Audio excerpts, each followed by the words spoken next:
pasal yang ke-12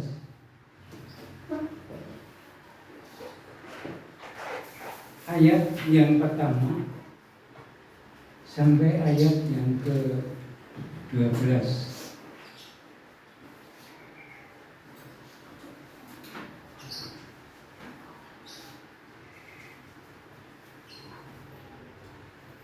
Ya.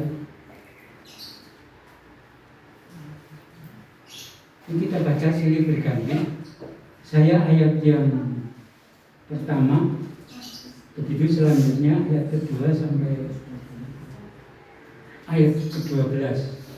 Markus 12 ayat 1 sampai 12.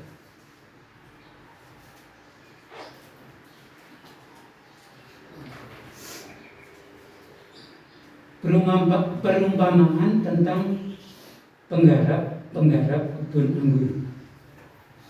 Lalu Yesus mulai berbicara kepada mereka dalam perumpamaan. Adalah seorang membuka kebun anggur dan menanam pagar sekelilingnya. Ia menggali lubang sampai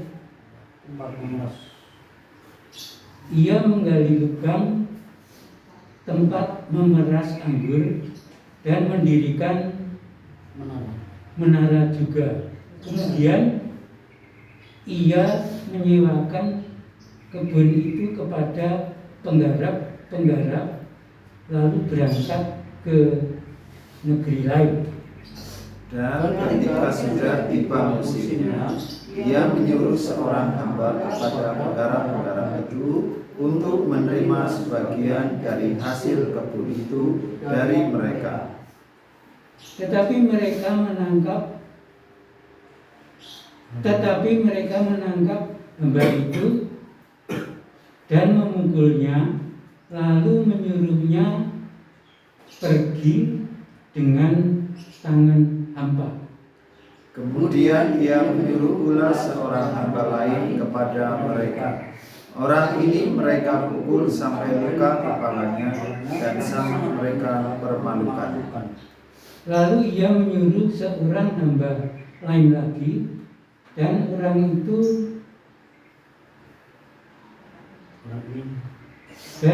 ini membunuh orang ini, mereka bunuh. Dan banyak lagi yang lain, ada yang mereka pukul dan ada yang mereka bunuh. Sekarang tinggal hanya satu orang anaknya ia kekasih. Akhirnya ia menyuruh dia kepada mereka, katanya, anakku akan mereka segani. Tetapi penggarap itu berkata seorang kepada yang lain, ia adalah ahli waris, mari kita bunuh dia, maka warisan ini menjadi milik kita. Mereka menangkapnya dan membunuhnya, lalu melemparkannya keluar kebun anggur itu. Sekarang apa yang akan dilakukan oleh Tuhan kebun anggur itu? Ia akan datang dan membinasakan penggarap itu, lalu mempercayakan kebun anggur itu kepada orang lain. Tidak pernahkah kamu membaca nats ini? Batu yang dibuang oleh tukang-tukang bangunan telah menjadi batu penjuru. Hal itu terjadi dari pihak Tuhan, suatu perbuatan ajaib di masa kita. Lalu mereka berusaha untuk menangkap Yesus karena mereka tahu bahwa merekalah yang dimaksudkannya dengan perumpamaan itu. Tetapi mereka takut kepada orang banyak, jadi mereka pergi dan membiarkan dia. Amin. Tapi saya ketinggalan. Ini kebetulan burungnya kecil-kecil. Bapak, Ibu, dan Saudara, kita akan belajar bersama-sama untuk firman Tuhan ini. Dalam firman Tuhan ini kita dapatkan judulnya perumpamaan. Jadi melalui firman Tuhan ini saya akan mengambil dua hal. Yang pertama, mengapa Yesus mengajar dengan perumpamaan. Yang kedua, mengapa Yesus dikatakan batu penjuru. Jadi nggak ada judulnya. Kadang-kadang ingat judulnya, nggak tahu isinya. Nggak ingat judulnya, tapi tahu isinya. Jadi firman Tuhan ini nggak ada judulnya. Saya hanya akan memberikan dua hal dalam firman Tuhan ini seperti yang sudah saya sampaikan. Sekarang mengapa Yesus mengajar kepada mereka, kepada orang-orang yang datang kepada Yesus, orang-orang Yahudi, demikian pula ahli Taurat dan orang Farisi, itu dengan perumpamaan.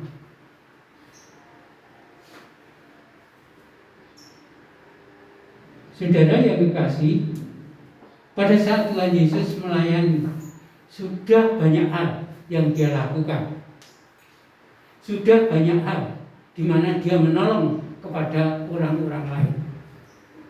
Yang sakit, dia sembuhkan. Dia membuat mujizat. Dan banyak sekali orang yang menyaksikan di dalam peristiwa tersebut. Tetapi orang-orang Yahudi tidak semua. Demikian juga orang Farisi dan ahli Taurat. Mereka tetap mengeraskan hatinya. Jadi mereka tetap memandang kalau Yesus adalah anak bukan kayu. Kita mengerti bukan kayu dan kita mengerti anak bukan kayu. Sehingga mereka berpendapat bahwa apa yang dimiliki, apa yang dilakukan oleh Yesus itu tidak akan semampu seperti apa yang dilakukan oleh ahli Taurat, demikian pula umat Farisi. Sehingga dengan kekerasan hati tersebut mereka tidak mau menerima terang dari Yesus, terang dari dunia yang berasal dari Tuhan. Oleh sebab itu, orang-orang seperti ini tidak perlu diajar. Walaupun diajar, mereka sulit untuk menerima. Oleh sebab itu, Yesus mengajar dengan perumpamaan. Di dalam perumpamaan, orang-orang yang terlibat di dalam satu peristiwa itu diumpamakan di dalam cerita tersebut. Sehingga apabila perumpamaan itu diceritakan, maka orang-orang yang mendengarnya itu mereka akan mengerti. Dalam Markus 12 ayat 1 sampai 12 ini, kebun anggur itu ada pemiliknya. Pemiliknya adalah Allah. Lalu penggarapnya itu pemimpin Yahudi atau Israel, penjabat Yahudi atau Israel. Kebun anggurnya itu bangsa Israel atau Yahudi. Hamba-hamba itu nabi-nabi, imam. Sang anak yang diutus itu Yesus. Orang lain di dalam ayat 9, orang-orang lain itu orang-orang, bukan Yahudi. Sehingga perumpamaan yang diceritakan kepada mereka, maka pribadi yang bersama-sama dengan Yesus yang diumpamakan di dalam cerita tersebut, mereka akan dapat mengerti. Oh, saya ada di dalam perumpamaan itu. Lalu di dalam ceritanya, kalau penggarap itu penjabat orang Yahudi atau pemimpin orang Yahudi, setelah mereka mendengar ceritanya, mereka akan mengerti. Ditempatkan di situ, lalu diceritakan, dan artinya itu demikian, itu aku. Gitu.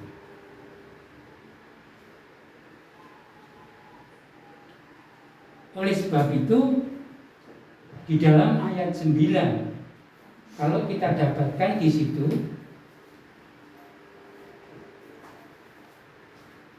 sekarang apa yang akan dilakukan oleh tuan kebun anggur itu?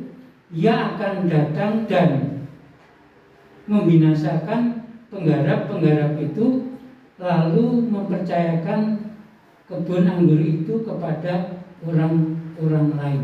Di dalam ayat 9 ini yang berkata-kata adalah orang-orang lain. Jadi orang yang datang ke tempat itu bersama dengan ahli-ahli Taurat, orang Farisi. Lalu mereka berkata seperti ayat yang ke-9 ini.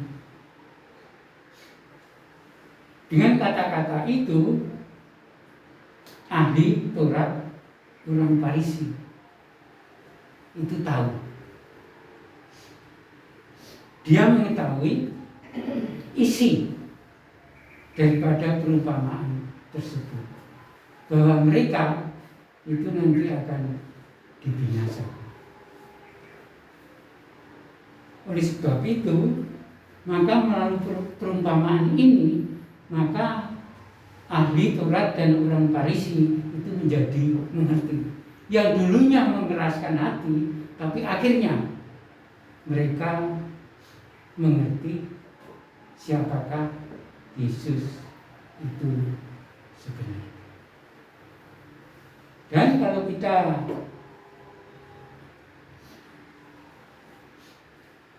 memperhatikan di dalam pasal 4 ya, kitab Markus ayat 11 dan 13, memang di situ dikatakan bahwa Yesus mengajar dengan perumpamaan, yaitu supaya sekalipun melihat maka tidak menganggap. Jadi pada saat bersama-sama dengan Yesus melakukan mujizat, Yesus menyembuhkan sakit penyakit, mereka itu melihat tetapi tidak menganggap. Anggapan mereka itu tetap seperti dulu, Yesus hanya anak seorang tukang kayu.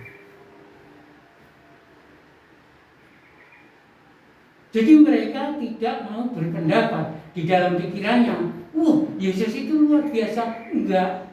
Yesus bisa melakukan mujizat. Bagus sekali. Enggak. Tetapi tetap mereka berpikiran, Yesus anak tukang kayu. Yesus anak Yesus. Jadi melihat tapi tidak mengenal. Melihat tetapi tidak mengenal. Tetap seperti dulu pemikiran mereka. Orang-orang Farisi, demikian pula ahli Taurat. Demikian pula dikatakan, sekalipun mendengar, mereka tidak mengerti. Jadi mereka mendengar apa yang diajarkan oleh Yesus. Mereka mendengar apa yang diajarkan oleh Yesus, tetapi mereka tidak mengerti. Sebab apa? Sebab pemikiran mereka hanya Yesus adalah anak tukang.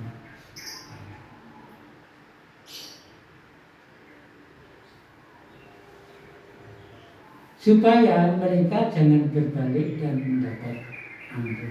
Jadi ini merupakan salah satu tujuan dari Yesus mengajar dengan perumpamaan. Mereka mengerti, tetapi akhirnya mereka tetap tidak bertobat dan tidak mendapatkan ampunan dari Tuhan.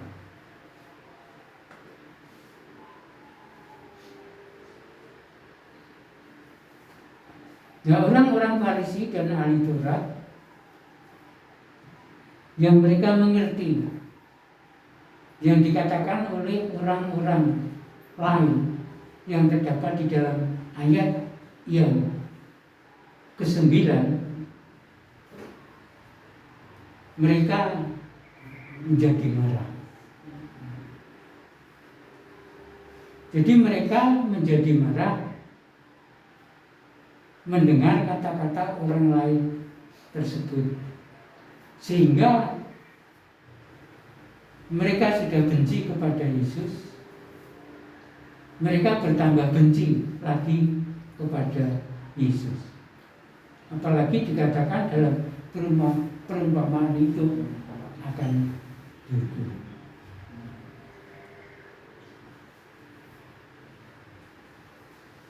Dan memang benar sesuai dengan perumpamaan yang ada itu tahun 70-an, ketika Yerusalem dibinasakan, semua pemimpin termasuk ahli Taurat, orang Farisi dibunuh, umat Yahudi dianiaya, dan orang-orang yang masih tertinggal dicerai berikan, tersebar ke seluruh dunia.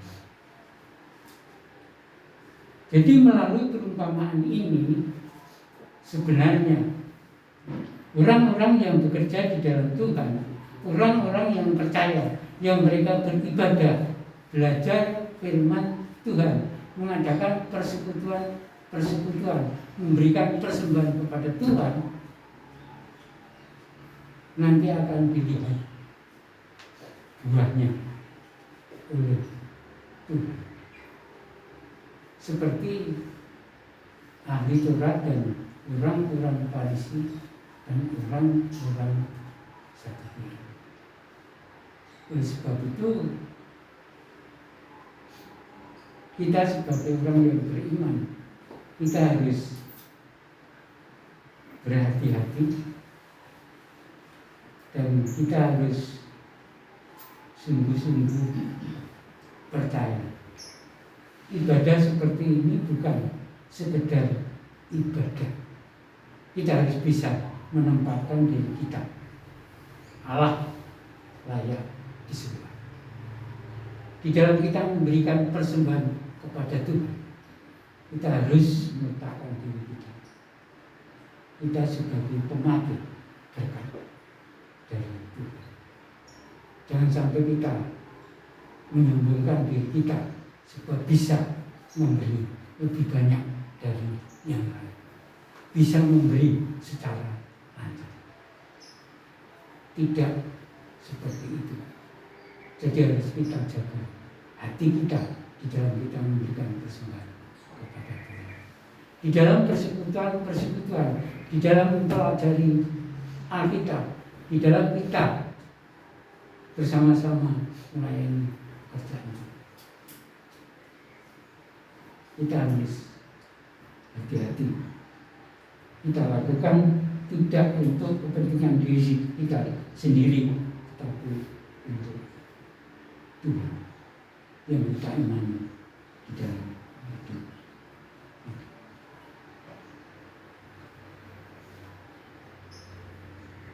Yang pertama, lalu yang kedua, Yesus batu penjuru.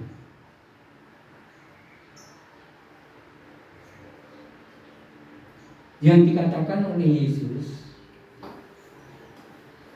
kalau dia adalah batu yang sudah dibuang dan menjadi batu penjuru, itu merupakan satu kutipan dari kitab Mazmur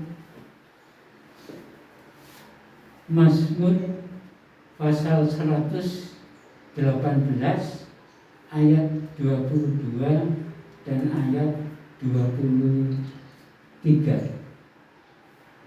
Jadi batu yang dibuang oleh tukang-tukang bangunan menjadi batu penjuru. Menjadi batu penjuru. Bukankah Yesus dibuang dan ditolak oleh bangsanya sendiri? Iya atau tidak?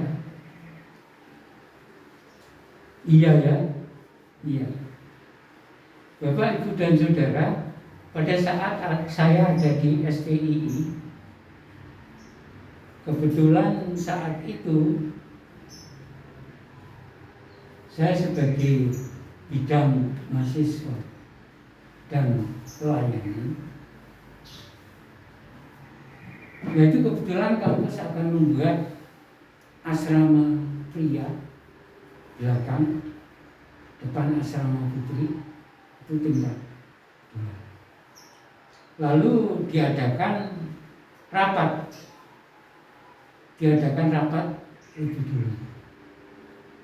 Nah, di dalam rapat itu yang ikut rapat ya dosen, ya ketua, ya bagian administrasi, itu mereka putuskan Pak Kairan yang menjadi pimpinan proyek. Padahal pengertian tentang proyek itu saya sebenarnya belum banyak tahu. Tetapi mengapa kok mereka memilih saya untuk jadi pimpinan proyek tersebut? Saya melihat bangunan hanya tingkat 1, itu saja sulit ya untuk mengerti. Fondasinya harus bagaimana, lalu bangunan bentuknya harus bagaimana, apalagi itu tingkat. Jadi merupakan pekerjaan yang sulit bagi saya. Tetapi apa boleh buat, karena saya dipilih dari rapat itu, ya akhirnya saya tidak bisa bilang apa-apa kecuali iya. Mengapa saya berkata iya? Ya, sebab apa yang akan saya lakukan itu Tuhan akan memberikan petunjuk memimpin kepada saya. Oleh sebab itu saya berkata iya. Dan akhirnya berjalan. Memang di sana kita bisa melihat di depan asrama putri itu ada asrama putri bagian belakang, yang kiri itu asrama tingkat 2 ya, asrama tingkat 2. Nah, yang saya ingat sampai sekarang yaitu pada saat akan membangun bangunan itu ada istilah yang dikatakan peletakan batu pertama. Nah, untuk batu pertama yang diletakkan ini sebenarnya merupakan batu penjuru untuk seluruh bangunan, sehingga bangunan itu akan tertata dengan baik dan tersusun dengan baik. Jadi lurusnya bangunan itu tergantung batu pertama yang diletakkan. Indahnya, baiknya, kuatnya bangunan itu Itu tergantung batu pertama yang diletakkan itu. Jadi lurusnya gitu, sampai bentuk mungkin persegi panjang. Untuk ambil titik yang di pojok sana perlu garis tengah, itu dibuat dari batu penjuru. Sehingga dengan batu yang diletakkan pertama yang merupakan batu penjuru tersebut, bangunan itu menjadi jadi. Nah itu yang saya lupa siapa dulu yang meletakkan batu pertama itu, saya lupa. Tapi yang saya mengerti ya bangunan itu sekarang sudah ada. Jadi walaupun tanahnya di sana dikatakan labil sebab dulu seperti tempurung itu, ya Pak Beni, seperti tempurung itu, lalu diisi akhirnya menjadi labil. Saya pikir itu tanahnya tidak labil. Tapi kita lihat sekarang memang ada yang pecah-pecah ya. Bangunan untuk kampus. Tapi untuk asrama itu walaupun tingkat 2 tetap baik.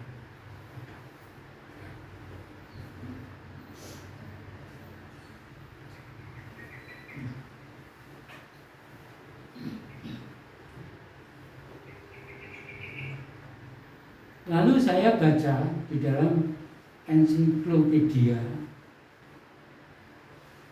yang dikatakan batu itu dalam Alkitab sering dipakai sebagai hiasan untuk Allah. Sebab dia itu kuat, tegak dan tidak berubah. Saudara bisa baca dalam Ulangan 32 ayat yang keempat. Lalu untuk penjuru itu di dalam Yeskiel 37 ayat 9, di sana dikatakan nafas hidup. Kita ingat Tuhan ciptakan Adam dan Hawa debu, lalu dihembus nafas oleh Tuhan, lalu menjadi hidup.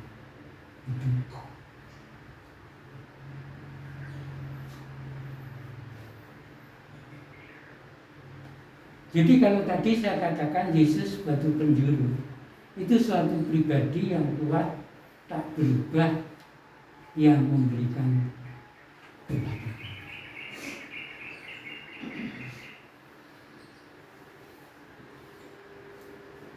Di dalam Yesus ada kuasa, di dalam Yesus memberi hidup dan memberikan keselamatan bagi orang-orang yang percaya kepadanya. Maka bagi kita yang sudah percaya, bagi kita yang beriman, apa yang kita letakkan di dalam kehidupan kita? Mungkin pada saat kebetulan kesulitan ekonomi, atau kita letakkan karena kita ahli dalam sesuatu pekerjaan, atau karena kita pandai untuk berbicara. Apakah yang lain? Apakah yang lain? Apakah itu yang kita lakukan?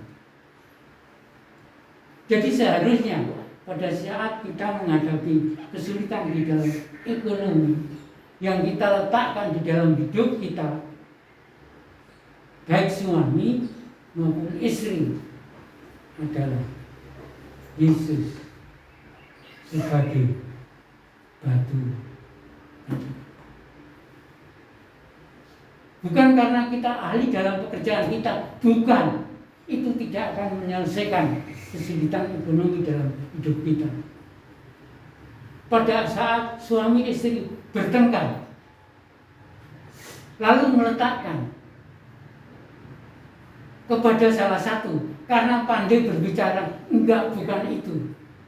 Tetapi di dalam menghadapi masalah suami dan istri, kita letakkan Yesus sebagai batu penjuru di dalam hidup kita.